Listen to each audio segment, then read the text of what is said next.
The war on drugs has entered a dramatic new chapter. Across Mexico, cartel fortresses once thought untouchable are crumbling under the weight of U.S. air power and precision drone strikes.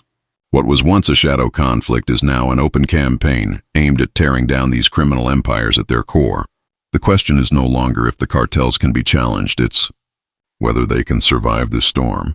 Recently uncovered intelligence has revealed that President Donald Trump quietly authorized the U.S. military to use lethal force against cartel organizations. While not publicly announced, the New York Times reported on August 22nd that Trump signed a classified order delivered to the Pentagon. The document laid the legal groundwork for military action against groups the U.S. has designated as terrorist entities. Sources suggest this authorization could extend American reach far beyond its borders, empowering naval destroyers, precision strikes, and cross-border operations in coordination with Mexican authorities.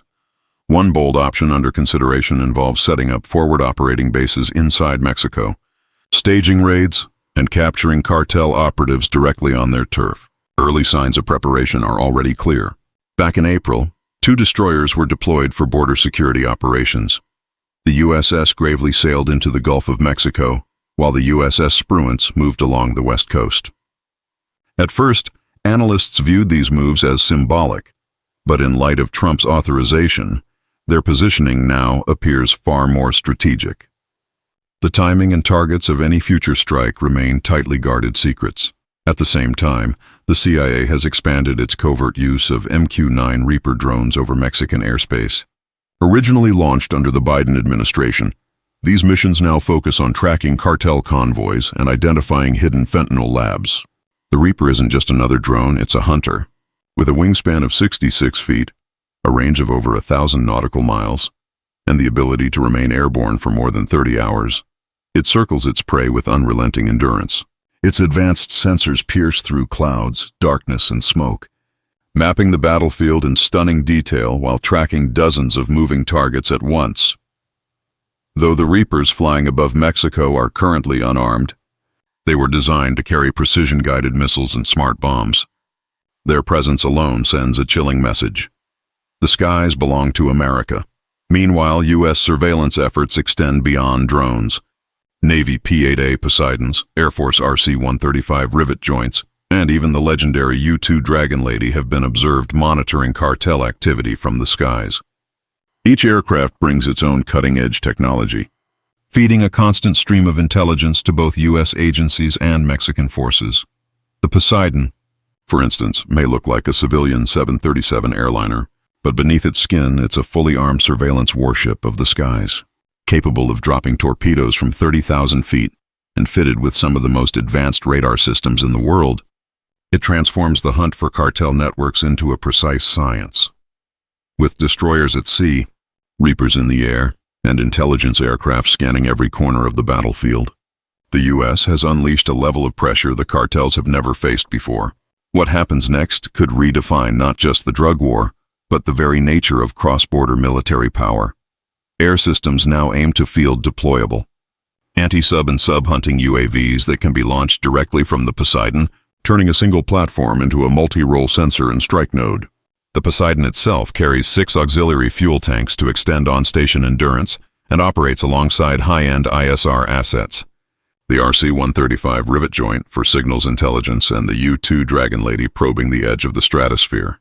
Together with the P-8, they form a layered surveillance web that feeds a continuous stream of data on cartel movements, trafficking routes, and critical infrastructure to U.S. and Mexican intelligence partners. Analysts warn that deploying rivet joint and other ISR platforms signals a clear escalation. The presence of covert CIA drones operating inside Mexican airspace, especially without coordination, marks a sharper increase in intensity and risks diplomatic fallout. Mexico's response has been cautious but firm. President Claudia Sheinbaum dismissed some revelations as political theater while ordering 10,000 additional troops to the northern border. Defense Minister Ricardo Travilla voiced deeper concern, saying espionage cannot be ruled out while the full scope of U.S. operations remains unclear. If Washington chooses to escalate, analysts say the most likely first steps would be airstrikes using armed drones or standoff weapons. But cartel forces pose major challenges. Many are well armed, employ attack drones, use improvised armored narco tanks, and command deep local networks. A find-and-fix approach similar to operations in Iraq and Afghanistan could be applied to cartel leadership. Yet any strike without Mexican approval would lack legal cover and expose U.S. personnel to far greater risk if captured. On the ground, U.S. forces have also stepped up.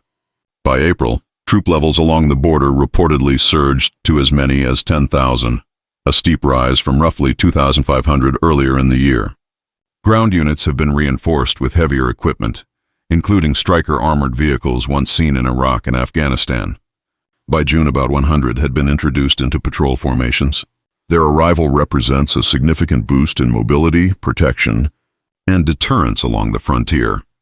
The Stryker itself evolved from the LAV-3 family, an 8-wheeled, modular armored fighting vehicle built for versatility. A range of variants share common components: engine, transmission, hydraulics, wheels, and transfer case, which simplifies logistics and maintenance. Specialized versions like the M1130 command vehicle and the M1133 medical evacuation variant include enhanced power systems and climate control. Thanks to modular construction, major drivetrain or transmission replacements can be made in a matter of hours, keeping frontline units operational with minimal downtime. Each Stryker is networked with onboard computers that track friendly and enemy positions, reducing fratricide risk while improving tactical awareness. Advanced optics allow driver and commander to scan the environment without exposing themselves. Commanders have access to daytime and thermal imaging that delivers near-total visibility of the battle space. Thermal sighting systems can detect targets at ranges far beyond dismounted infantry night vision gear, giving crews time to warn foot soldiers of threats before they emerge at ground level. The NVS-5 Driver's Vision Enhancer, a compact thermal camera, performs reliably in smoke, dust, or fog. The newer DVE wide system on the infantry carrier vehicle, Dragoon variant, offers a sweeping 107-degree field of view. Hull-mounted cameras create a stabilized, stitched 360-degree image that integrates with the Army's visual augmentation systems, letting drivers and dismounted troops share the same battlefield picture and train using vehicle-mounted simulators. Protection is central to Stryker design. The high-hardness steel hull resists heavy machine gun fire and artillery fragments. Ceramic composite add-on armor can defeat armor-piercing rounds up to 14.5 millimeters to counter RPGs. The Army has used slat cages and reactive armor tiles, and added modular protection kits, armored skirts, and ballistic shields to improve survivability against IEDs. In combat, Strykers have shown better resistance to roadside bombs than lighter vehicles. Experiments with advanced camouflage reduced thermal, radar, and infrared signatures. And although some active protection trials were shelved, the drive to outfit Strykers with modular active defenses continues. Armament varies by variant. Most Strykers mount the Protector remote weapon station, which can carry a 50-caliber machine gun, a 7.62 mm machine gun, or a 40 mm grenade launcher, all operable from within the vehicle. Recent upgrades have expanded capabilities: short-range air defense via Stinger launchers, anti-armor options like the FGM-148 Javelin, and on the Dragoon variant, a 30 mm cannon in Kongsberg's remote turret. That cannon can fire airburst munitions to engage enemies behind cover or light-armored threats out to roughly 3,000 meters. Modern ammo types include armor-piercing rounds and new airburst projectiles that detonate above or within target zones for maximum effect.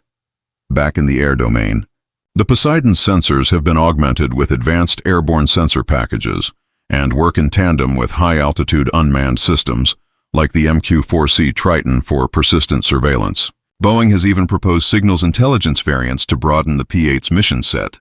Across sea, air, and land, these layered capabilities reflect a new reality.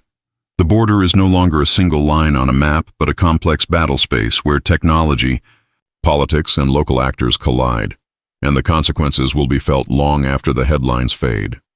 War machines are no longer just about steel and firepower. They're about adaptability, dominance, and survival on the modern battlefield. The Stryker is a perfect example. Once seen as just an armored troop carrier, it has been transformed into a multi-role combat vehicle, equally capable of protecting infantry, engaging enemy armor, and countering aerial threats, but the Stryker is only one piece of the arsenal. Alongside it stands the M109 self-propelled howitzer, an icon of American artillery. For decades, this beast has provided the backbone of fire support for armored formations. Built by BAE Systems, the M109 is a 27-ton tracked artillery platform operated by a 6-man crew, designed to deliver relentless firepower while keeping pace with tanks and mechanized units. Powered by a Detroit diesel engine with an Allison transmission, it can reach 35 miles and travel over 200 miles, remarkable for its size. Protected by welded aluminum armor, the M109 offers its crew defense against small arms and shrapnel, enough to endure bombardments while staying agile. Inside, the driver controls the machine from the front, while the fully rotating rear turret houses the main weapon, the 105mm howitzer. This gun can fire up to 6 rounds per minute, reaching targets more than 10 miles away with deadly precision. Every shot requires perfect coordination. The ammunition specialists loading shells, the commander directing fire through advanced optics, and the gunner ensuring accuracy. To stabilize the vehicle during high-charge blasts, a rear spade is driven into the ground, anchoring the platform like a fortress of steel.